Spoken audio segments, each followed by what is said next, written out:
गंगा जल के एक बूंद भी आचमन किया है, एक बार भगवान श्री कृष्ण की पूजा कर ली है, यमराज उसकी तरफ आंख उठा के भी नहीं देखेंगे। एक बार भगवत गीता पढ़ा, एक बार गंगा जल का आचमन किया, एक बार भगवान श्री कृष्ण की अर्चना वंदना कर ली, तो यमराज कभी उसकी तरफ नहीं देखेंगे। इसलिए एक बार का जब इतना महत्व है तो तू हर समय भज गोविंदम भज गोविंदम भज गोविंदम मूढ़मते, हर समय गोविंद का भजन कर, गोविंद का भजन। अरे मूढ़मती, तेरा कोई साथ नहीं देगा, तू गोविंद का भजन कर। कहते हैं कि ये भजन की अवस्था नहीं है, तो कब भजन की अवस्था होती?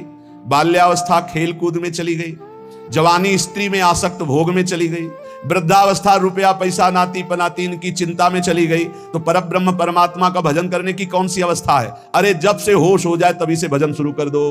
चेतना जागृत हो, बुद्धि काम करने लगे, राधा राधा राधा गोविंद गोविंद गोविंद भजन करे। अरे मूढ़, कोई तेरा साथ देने वाला नहीं, इसलिए भज गोविंदम भज गोविंदम।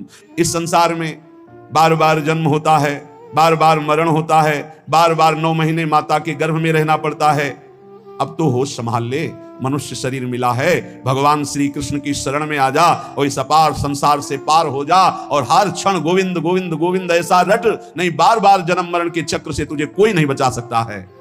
रात गई, दिन गए, पक्ष गया, कृष्ण पक्ष शुक्ल पक्ष, महीना गया, अयन उत्तरायण दक्षिणायन, वर्ष गए, कितने वर्ष गए, अब भी तुझे होश नहीं। तू यहां लोगों से राग द्वेष में फंसा है। अरे तेरी मृत्यु का समय आ रहा है, परम पद पहुंचने का उपाय कर। किसी से ईर्ष्या मत कर, मत्सरता मत कर, किसी की निंदा मत कर, किसी से द्वेष मत कर। अंतिम समय आने वाला है, इसलिए गोविंद गोविंद गोविंद ऐसा भजन कर ले। अरे मूढ़, तेरा कोई साथ देने वाला नहीं। माताओं बहनों की तरफ काम दृष्टि से देखकर अपनी क्यों दुर्गति करते हो? कुछ नहीं है। जहां तुम्हें आकर्षण लग रहा है कुछ नहीं है, मोह विकार है तुम्हारा, अज्ञान का विकार है। बार बार मन में विचार करके उनके चरणों में वंदना करो, उनके प्रति काम भाव करके। गलत दृष्टि से मत देखो, मूढ़ तेरी दुर्गति हो जाएगी। इसके लिए तू गोविंद का भजन कर, गोविंद का भजन कर। माताओं बहनों पर काम दृष्टि करके दुर्गति का कारण मत बन। कस्पम, जरा विचार कर, तू कौन है? कभी बैठकर सोचा? इस शरीर में रहते 15 वर्ष हो गए, 30 वर्ष हो गए, 50 वर्ष हो गए, तू शरीर नहीं तो है कौन? कभी सोचा? कस्पम, कौन है तू? और कोहम कुतः आयाता, मैं कौन हूं, कहां से आया हूं? कामे जननी कोमे ताता, असली में मेरा पिता कौन है, माता कौन है? ये तो बनावटी है, कुछ समय के लिए छूट जाएगा शरीर, ये शरीर संबंधी माता पिता। लेकिन मैं कौन हूं? मैं कहां से आया हूं? मुझे कहां जाना है? मेरा असली कौन संबंधी है? कभी विचार किया? नहीं विचार किया, इसीलिए संसार में फंस गया। अब विचार कर, शुद्ध विचार के लिए गोविंद गोविंद गोविंद ऐसा नाम जप कर, तो तुझे समझ में आने लगेगा ये संसार असार है, उमा कहूं मैं अनुभव अपना, शत हरि भजन जगत सब सपना। चाहे एक श्लोक ही गीता जी का पढ़े, रोज गीता जी का एक श्लोक पढ़कर अर्थ सहित चिंतन करे। विष्णु शास्त्र नाम, गोपाल शास्त्र नाम, इनका नित्य पाठ करे। 1000 नाम हो जाते हैं, बहुत लाभ मिलता है। 35 मिनट में हो जाता है, बहुत आराम से गाइए तो 40 मिनट में हो जाएगा। रोज गोपाल शास्त्र नाम, विष्णु शास्त्र नाम का पाठ करो। रोज गीता जी के भले चाहे एक श्लोक ही पाठ करो। और कह रहे कि भगवान श्री हरि का नाम कीर्तन, उनका पूजन, उनका ध्यान करो और सदैव संत जनों का संग करो। नेयम सज्जन संगे चित्तम, चित्त संत जनों की वाणी में दे, असंतों की वाणी में ना दे। पर हमें लगता है संत जनों की वाणी में चित्त बहुत कोई भाग्यशाली देता है, नहीं तो प्रपंच की वाणी सुनने के लिए कान बहुत लालायित रहते। देयम दीन जनाय च वित्तम, यदि भगवान ने तुम्हें धन दिया है तो तुम उस धन का सदुपयोग करो। ऐसी जगह सेवा में लगाओ जो भगवान के अनुराग में चल रहे हैं, भगवान के भजन में लगे हुए हैं। गौ सेवा है, या ऐसे जो गरीब हैं, औषधि के लिए परेशान हैं, उनको औषधि का व्यवस्था कर दे। ऐसा धन का शोधन धन्य प्रथम गति जा। नेयम सज्जन संगे चित्तम, देयम दीन जनाय च वित्तम। धन की सार्थकता है दीन जनों की सेवा में, और खूब नाम जप करे। ये शरीर तुम्हें बहुत प्यारा लग रहा है ना, इस शरीर को बहुत लोग तुम्हारे प्यार कर रहे हैं ना, ये सब माया का नाटक है। जिस दिन तुम्हारे प्राण इस शरीर से निकल गए ना, तो जो बहुत प्यार करते थे वो नजदीक नहीं बैठना चाहेंगे। चाहे जितना प्यारा कोई रिश्ता नाता संबंध रखता हो, और मुर्दा घर में एक कमरे में हो, कहते जाओ उसके पास बैठकर रात व्यतीत करो, तो कह के डर लगेगा। प्राण निकलने पर कोई तेरा नहीं है, इसलिए जब तक प्राण है तो प्राणनाथ गोविंद का भजन कर ले। गोविंद गोविंद गोविंद। जो अपने ब्रह्मचर्य का नाश करता है तो पहले उसे सुख जैसा लगता है, बाद में वो भयानक रोगों से ग्रसित हो जाता है। सुखता क्रियते रामा भोग, बहुत सावधान। जितना आप अपने ब्रह्मचर्य को सुरक्षित रखेंगे उतने ही आप आत्मबलवान होंगे, उतने आप पवित्र बुद्धि वाले होंगे, उतने ही शरीर आपका स्वस्थ होगा, आपकी इंद्रियां तेजस्वी बलवान हो जाएंगी, भोगों की तरफ जाने के लिए नहीं, भगवान की तरफ जाने के लिए। और जो काम भोग को बड़ा सुख मान करके रमण करता है, पीछे शरीर जर्जर हो जाता है, बड़े भयानक रोगों से ग्रसित हो जाता है। भाई संसार में सब छूटना है, मरना है तो सच्चिदानंद को प्राप्त कर लो। लेकिन इसी का उल्टा दुष्ट लोग सोचते हैं, जब मरना ही है तो खूब मनमानी करके मरेंगे। और विवेकी जन, संत जन जो साधु स्वभाव के, कि जब मरना ही है तो पापाचरण क्यों करना है, मुझे अच्छे आचरण करके उत्तम गति को प्राप्त करना है। इसलिए कोई भी पापाचरण मत करो। पापाचरण जन्म जन्मांतर में तुम्हें दुख ही प्रदान करेगा। हर समय गोविंद गोविंद गोविंद ऐसा भजन करो। तन ढकने के लिए यदि चिथड़े भी हो तो चलेगा, तन ढकने के लिए, शरीर पोषण के लिए ज्यादा चिंता मत करो, ये तन भी जलेगा, सड़ेगा, नष्ट होगा। इसलिए पापाचरण करके बहुत अच्छे कपड़े पहनने को मिले तो हमारे लिए नरकगामी स्थिति ही है। वर्तमान में भी पापाचरण के द्वारा शरीर को मत सजाओ, मोटी सोने की जंजीर और बढ़िया कपड़ा, कुछ नहीं। ये अग्नि में भस्म होने वाला शरीर है, ये नष्ट होने वाला शरीर। पापाचरण करके इसे सजा रहे हो और पाप करके दुर्गति भोगोगे। एक मार्ग है ऐसा जो तुम्हें इस जन्म में पुण्य और पाप दोनों से बचाकर भगवत प्राप्ति करा दे, वो भगवान का मार्ग है। न मैं हूं, न तू है, न ये संसार है, एकमात्र भगवान है। इसलिए भगवान की शरण में हो जा और गोविंद गोविंद गोविंद ऐसा भजन कर। चाहे गंगा सागर चले जाओ, चाहे बड़े बड़े उपवास कर लो, चाहे बड़े बड़े दान कर लो, जब तक भजन नहीं करोगे तब तक ज्ञान नहीं होगा। क्या ज्ञान? ये संसार में एकमात्र वासुदेव हैं। बहु नाम जन्मनावंते ज्ञानवान माम प्रपद्यते वासुदेवा सर्वमित्सा महात्मा सुदुर्लभा। एकमात्र भगवान सर्वत्र है। ये अनुभूति जब तक नहीं होगी तब तक संसार चक्र में तुम्हें बार बार आना पड़ेगा। तो ये ज्ञान कैसे होगा? बोले निरंतर नाम जप करने से। चाहे गंगा सागर दौड़ आओ, चाहे बड़े बड़े उपवास कर लो, चाहे खूब दान कर लो, जब तक भजन नहीं करोगे तब तक शुद्ध ज्ञान नहीं होगा। और शुद्ध ज्ञान हुए बिना सर्वान वस्तुतया निरीक्ष परम स्वाराध्य बुद्धिर्मम, आपको भगवत प्राप्ति नहीं होगी। इसीलिए कह रहे बार बार गोविंद का भजन कर, बार बार गोविंद का भजन कर। श्रीपाद प्रबोधानंद जी इसीलिए कह रहे अलम कश्यापि संगत्या तब आलम शास्त्र कर्म भी। जीव भगवान से विमुख होकर संसार को सत्य मानकर इंद्रियों के द्वारा भोगे जाने वाले विषयों में सुख बुद्धि करके, धन मान प्रतिष्ठा कीर्ति इनमें सुख बुद्धि करके वो भगवान से विमुख हो गया है। वो अज्ञान में ही अपने को सुखी मानता है।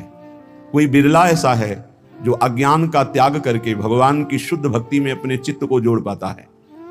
श्रीपाद कह रहे हैं बिना वृंदावन की कृपा के, बिना वृंदावन के रसिकों का संग किए, बिना वृंदावन की रजरानी का सेवन किए प्रेम लक्षणा भक्ति जागृत नहीं होती। क्योंकि प्रेम समुद्र है वृंदावन, और हमारे अनंत जन्मों के ऐसे अपराध, इस जन्मों के ऐसे पाप हैं जो विशुद्ध प्रेम लक्षणा भक्ति में प्रवेश होने नहीं देंगे। तो इन महत पापों का नाश श्रीधाम वृंदावन का आश्रय वास ये नष्ट कर देता है, बड़े बड़े अपराधों को धूल धूसरित कर देता है।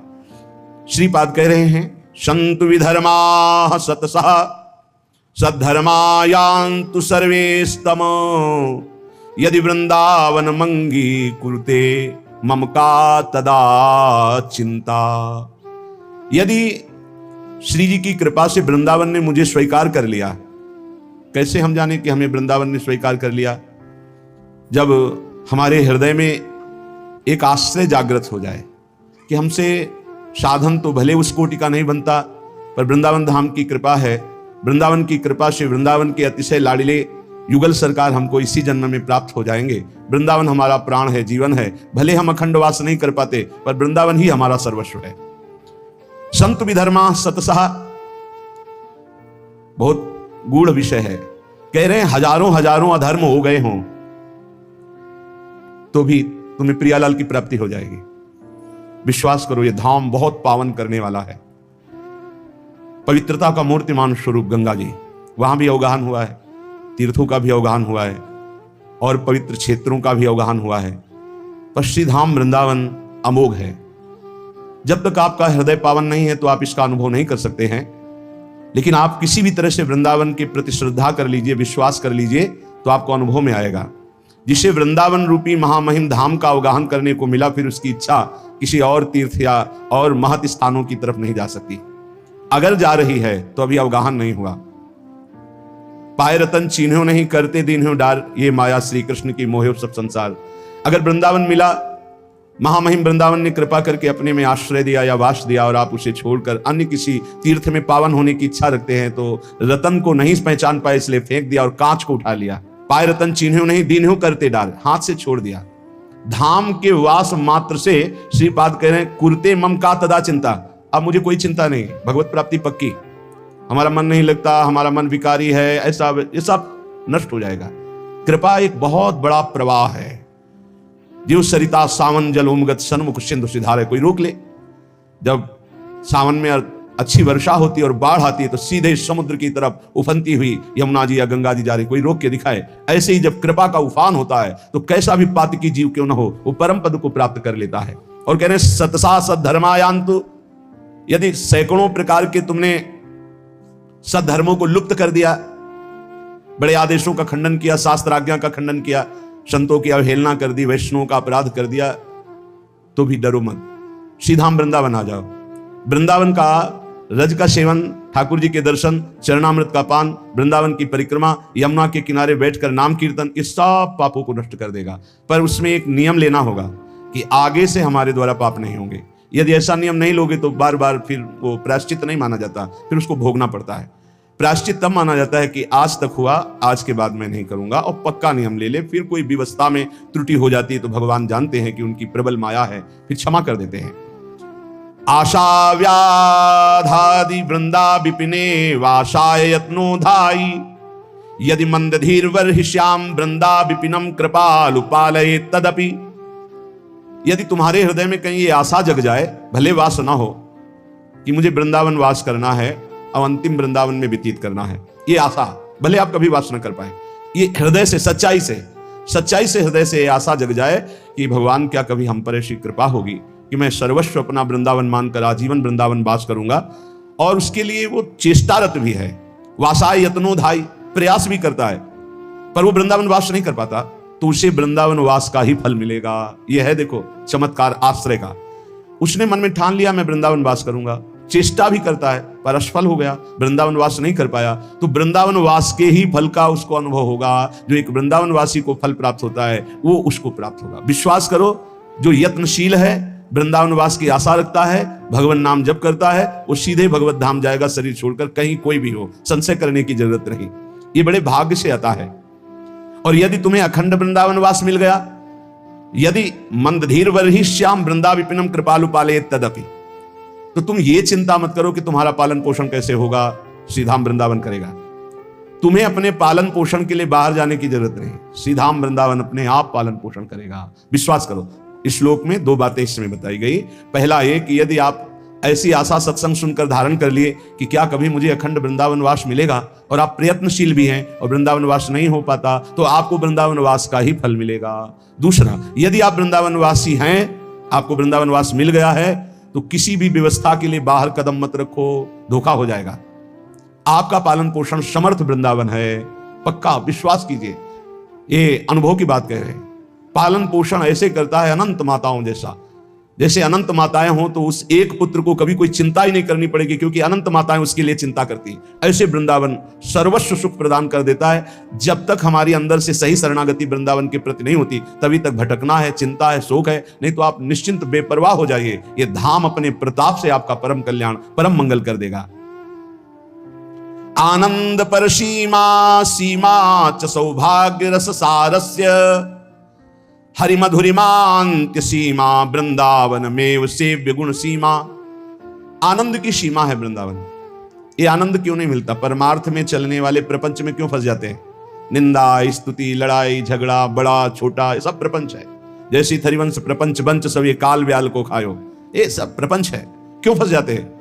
क्योंकि प्रभु की प्रियता किसी और कोई प्रीता जागृत हो जाती है। प्रपंच जब हृदय में घुस जाता है तो ये वायरस की तरह हृदय को ऐसे पकड़ लेता है कि आनंद नहीं है।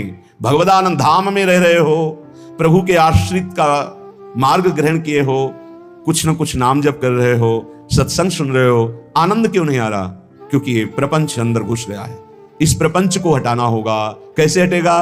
बोले श्याम श्यामापद कमल संग शिरनायो। जैसी हरिवंश प्रपंच बंच सब ये काल व्याल को खा, ये काल के द्वारा ग्रसित प्रपंच है। इस पर महत्व बुद्धि मत रखिए। यहां कोई भगवान का नाम नहीं लेना चाहता, तुम्हारा नाम कौन लेगा? ये 4 दिन की चांदनी है।